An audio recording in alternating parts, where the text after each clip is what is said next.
माऊली समोर बसलेले आहे आणि त्यांचे श्रीगुरु त्यांच्या समोर बसलेले आहेत, तेव्हा माऊलीने एक दृष्टांत दिला. माऊलीने सांगितलं त्यांना, भगवान शिवाचे 1000 नाव आहे, त्यापैकी एक नाव असं आहे ते म्हणजे आशुतोष. जसे विष्णू सहस्त्रनाम आहे, ते विष्णू सहस्त्रनाम भगवंताचे 1000 नाव विष्णूचे, तसंच भगवान शिवाचे 1000 नाव आहे ते शिव सहस्त्रनाम म्हणून प्रसिद्ध आहे. त्यापैकी एक नाव आहे आशुतोष. आशुतोष म्हणजे काय? अतिशय थोड्या सेवेने संतुष्ट होणारा भगवान परमात्मा. भगवान शिव एक नात्यामध्ये एक बिल्लवदर चंदन अक्षता, एक बिल्लवदर जरी त्याला अर्पण केलं ना तरीही तो प्रसन्न होतो, असे भगवान शिव. त्या भगवान शिवाला एक प्रसन्न करण्यासाठी फक्त एक अक्षता आणि बिल्लवदराची आवश्यकता असते. आता बिल्लवदर तर या प्रखर उन्हामध्ये बिल्लवदर तर मिळू शकत नाही, मग बिल्लवदर नाहीये तर निर्गुणी व्हावी. जसं शास्त्र सांगतं, ज्यावेळेस गणपतीची मूर्ती उपलब्ध होत नाही त्यावेळेस सुपारीचा गणपती आपण म्हणतो ना, त्याचप्रमाणे ज्यावेळेस बेल उपलब्ध होत नाही त्यावेळेस भगवंताला वायासाठी निर्गुणी वाढली जाते, तीही 3च पानाची असते. आता त्या निर्गुणी प्रमाणे माझी अवस्था झाली आहे. जरी तुम्ही महिषाच्या मूर्ती, प्रभू मी दुबळा अर्चितसे भक्ती, बोल जरी गंगावती तरी स्वीकारा लगी. माझे तुम्ही ज्ञानी आहे आणि तुम्हाला सांगायला माझ्याकडे ज्ञान नाही आहे तेवढं पुरेसं, पण भगवान शिव जसा आपलं निर्गुणी वाहल्यावर प्रसन्न होतो आणि आपल्याला आशीर्वचन देतो, त्याचप्रमाणे मी तुम्हाला, माझ्याकडे तर ज्ञान नाही आहे, मी एक दुर्बळ स्त्री आहे, तुम्हाला माझ्यासाठी माझ्याकडे बेल उपलब्ध नाही आहे, पण मी तुम्हाला निर्गुणी वाहते आणि त्याचा तुम्ही स्वीकार करा आणि मला आशीर्वचन द्या. विठ्ठल.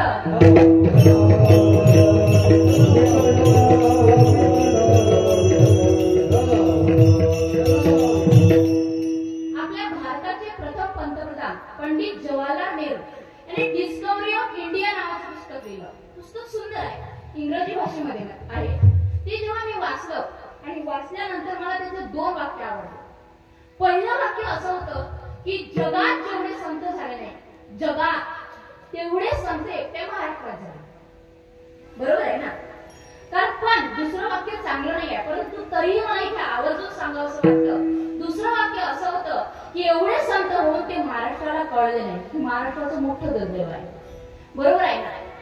ज्यावेळेस माऊली हयात होती त्यावेळेस माऊलीला जेवायला मिळत नव्हतं, तर त्यांची त्यांना अन्न मिळत होतं ते मातीत फैलून देत होते. आज तेच ब्राह्मण माऊलीची समाधीची सेवा करतात, आपला पोटाचा उदरनिर्वाह भागवतात. तेच ब्राह्मण जगद्गुरु तुकोबारायांना काही कमी त्रास दिला का? तुकोबारायांना काट्याने मारावं एवढी तुकोबारायांची कमी होती का? श्रेष्ठ जगाचे गुरुच असलेले तुकोबार त्यांना काळाचा मार खावा लागला. नाथ महाराजांच्या अंगावर 1 नाही 2 नाही 100 वेळा अंगावर येऊन तुरला.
यांचं स्वागत करण्यासाठी आपला धर्मग्रंथ जो आहे श्रीमद भगवद्गीता त्यांना भेट म्हणून द्यायचा आहे. मग ते आले, आपल्या पंतप्रधानांनी त्यांना श्रीमद भगवद्गीता दिली आणि श्रीमद भगवद्गीता इंग्रजी ट्रान्सलेट असलेली ती श्रीमद भगवद्गीता हा या बाबाचा दौरा झाला, आपला भारत दौरा झाला आणि हा बाबा अमेरिकेला पोहोचला.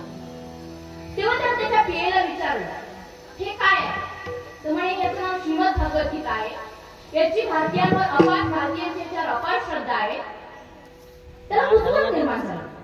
त्यानं ते वाचलं आणि त्याचं जेव्हा वाचन केलं ना तेव्हा त्याने पुन्हा आपल्या पिढीला सांगितलं, मला हे आवडलाय गड्या, याच्या संदर्भात आणखी कोणते ग्रंथ असेल भारतात तर मला दे.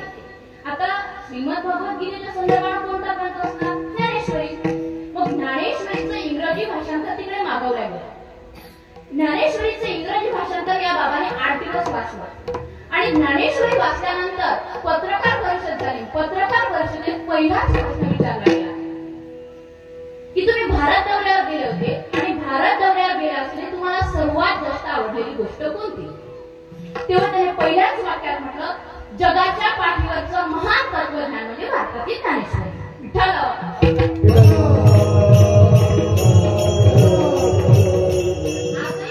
लोकसभेचं आर्टिकल जर सर्च केलं त्यावर तुम्हाला पहिलंच वाक्य दिसेल, the greatest philosophy world in Dnyaneshwari. कोणाला कळली संत साहित्याची उंची आणि किती कळली? जगद्गुरु तुकोबाराय यांची गाथा 12 भाषांमध्ये उपलब्ध आहे. इंग्रजी, अरेबियन, फ्रान्स, गुजराती अशा 12 भाषांमध्ये उपलब्ध आहे. त्याचं सर्वेक्षण जेव्हा केलं गेलं आणि सर्वेक्षण केल्यावर असं लक्षात आलं की तुकोबारायची गाथा 12 भाषांमध्ये उपलब्ध आहे, पण सर्वात कमी भाषा कोणता वापर, सर्वात कमी भाषेचं वाचन कोणत्या भाषेचं होतं? तर मराठी भाषेचं. किती मोठी शोकांतिका. तुकोबा कोणत्या भाषेतली? मराठी. पण वाचनिक कमी कोणती भाषा जात आहे? मराठी. त्याचे एकमेव कारण म्हणजे पाश्चिमात्य संस्कृतीचं आमच्यावर झालेलं अनुकरण.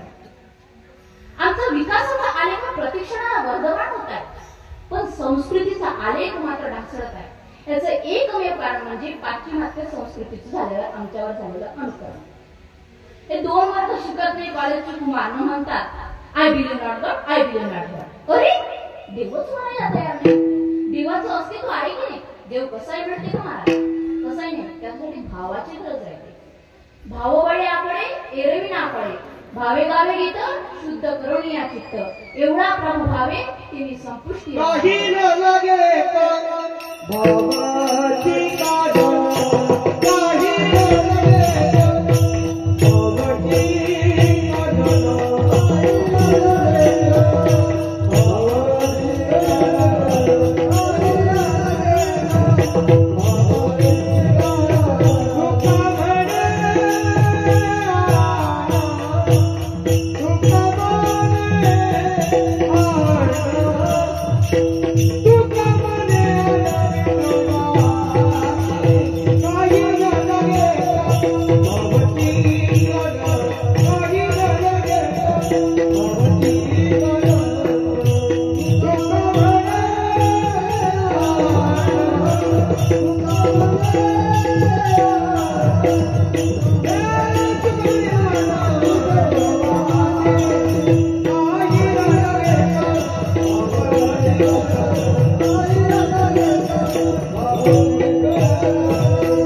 प्रेमाचे सुख आणि कृष्ण स्नेहाचे भीक याच तिन्ही आधी. या जगदीश्वराचे प्रेम एक दिसे कसे निरुपम, कैसे पार्वतीने सर्वोत्तम पुण्य केले.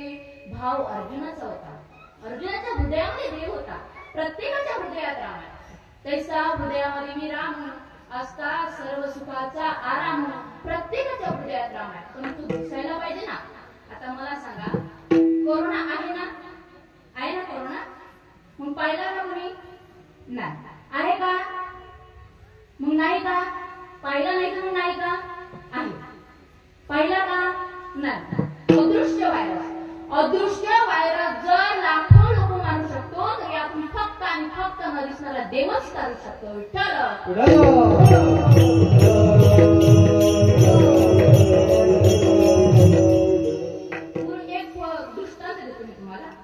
गुरुजी पोरांना पाठामध्ये रोज शिकवायचे, मी ब्रह्मा आहे, मी ब्रह्मा आहे, मी ब्रह्मा आहे, अहम ब्रह्मास्मी. आता काही पोरं चिकित्सक असतात. एक पोरग म्हणे गुरुजी तुम्ही रोज पाठामध्ये आम्हाला शिकवता मी ब्रह्मा आहे मी ब्रह्मा आहे मी ब्रह्मा आहे. पण अनुभवाला नाही येत ना म्हणे.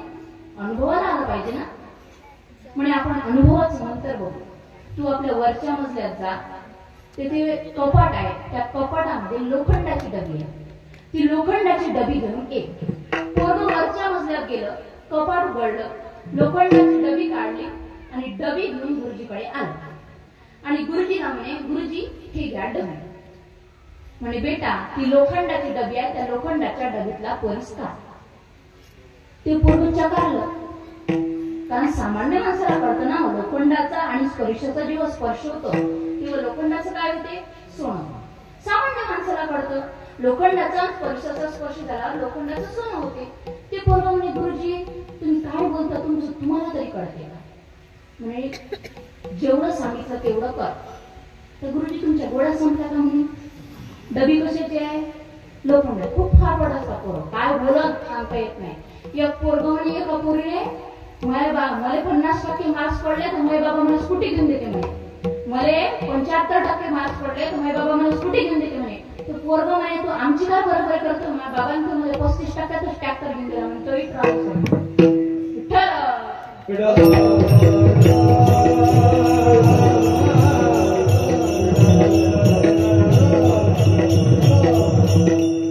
आता 15 दिवस झाले फिरूनच राहिले. मी घरीच नव्हती आली. 15 दिवस झाले काल आली. आणि बस स्टॉपवर आता बसचा प्रवास. मी बसली बस स्टॉपवर. बसची वाट पाहत. बस काही ये नाही. रामटेकवरून आली का बस काही जा ये नाही. मग सावनेरच्या बस स्टॉपवर बसली मी. तिथं एक नवीन लग्न झालेलं जोडपं. आता तुम्ही म्हणाल तू